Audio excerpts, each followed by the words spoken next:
大家好，欢迎收看孙医生课堂，我们是由3个医生组成的自媒体课堂，我是主持人刘若曦。很多人都不把睡觉打鼾放在心上，觉得只是一种睡眠异常现象，但其实这种想法是不对的。睡眠时候打鼾也有可能是血脂过高所致。若还伴随着下面这些症状，一定要重视起来。第一，头晕头痛、失眠、心慌，血脂含量过高，血液过于粘稠，进而就会导致体内血液循环速度减慢，而脑部组织需要的氧气和养分需要靠血液来运送。血液循环不好，脑部缺血缺氧，就容易出现头晕头痛、头晕目眩的情况，有一些严重的还可能会出现失眠、心慌、胸梦的症状。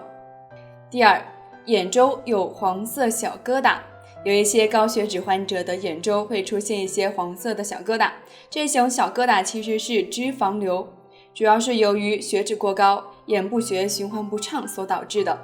第三，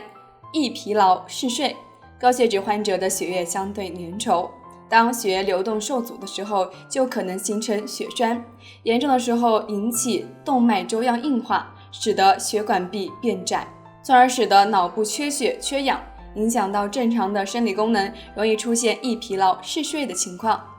好了，今天我们就说到这里，如果你还有什么疑问，可以关注我或在下方评论区留言，我们的医生会在下班后集中的一个时间里和大家交流有关健康的那些事儿。